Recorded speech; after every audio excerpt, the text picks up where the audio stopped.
Imagine someone offered you two lives. In the first, you have electricity, the internet, unlimited entertainment, fast food, medicine, a comfortable bed, and a device that can answer almost any question in seconds.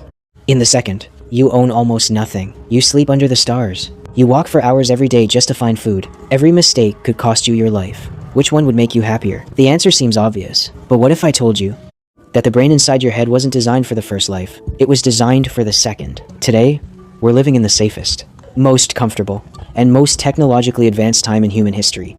Yet anxiety, loneliness, and depression are rising across the world. People constantly feel distracted, burned out, and, strangely, empty. So what went wrong? Was life really better thousands of years ago? Probably not. Ancient humans faced starvation, disease, brutal weather, and dangers we'd never want to experience. But they had something we've slowly lost. And understanding what that is might completely change the way you see modern life. Think about your own day.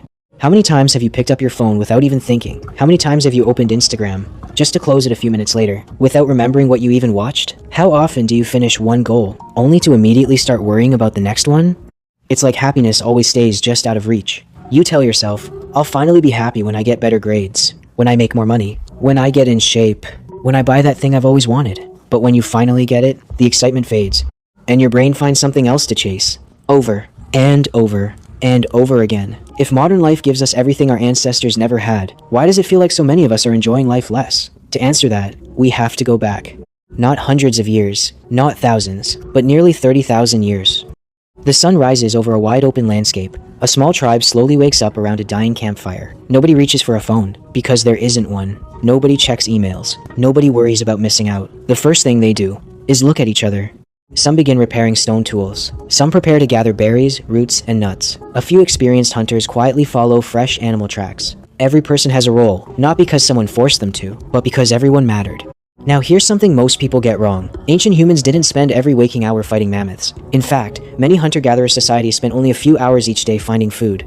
Once that was done, they rested, told stories, played with children, made tools, painted caves, danced, laughed, and strengthened relationships. Yes, they had free time. Thousands of years before Netflix, people entertained each other with stories around a fire. Before playlists, they made music using simple flutes carved from bone. Before social media, they knew every face in their tribe by heart.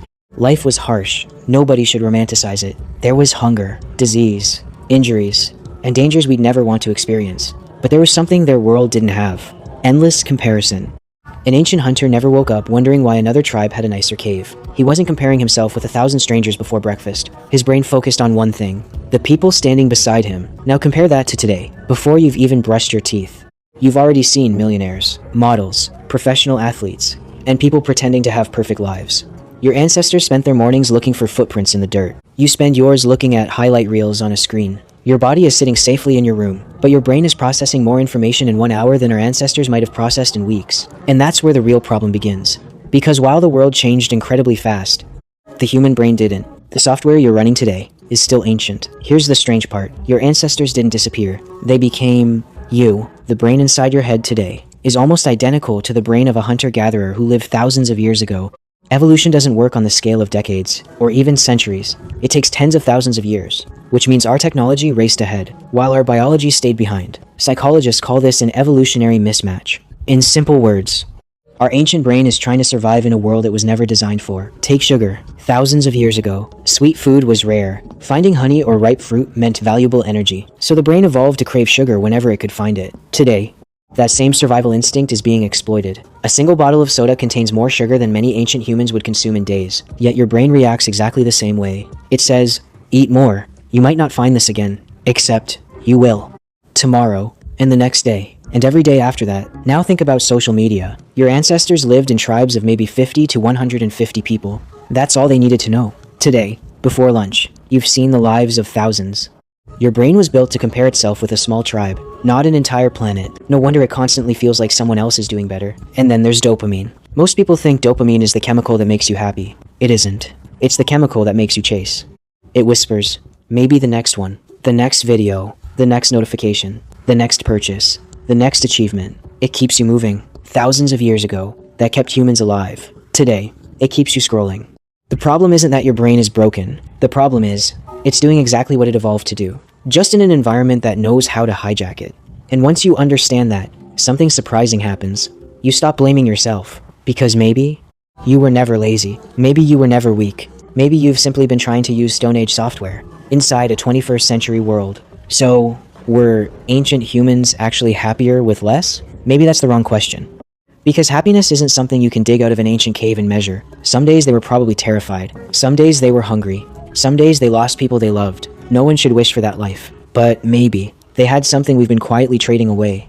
Think back to the beginning of this video. 2 lives, one filled with comfort, the other with uncertainty. At first, the choice seemed obvious. But after everything we've explored, the answer isn't nearly as simple. Ancient humans didn't have smartphones, but they also didn't have endless comparison. They didn't have unlimited entertainment, but they also didn't spend 4 hours searching for something to watch. They didn't have hundreds of online friends, but they rarely ate alone. They owned almost nothing. Yet every object they owned had a purpose. Every person mattered. Every day had direction. Modern life solved thousands of problems. Then it accidentally created new ones. Not because technology is evil, but because our brains still follow rules written for a completely different world. That's why buying one more thing never feels like enough.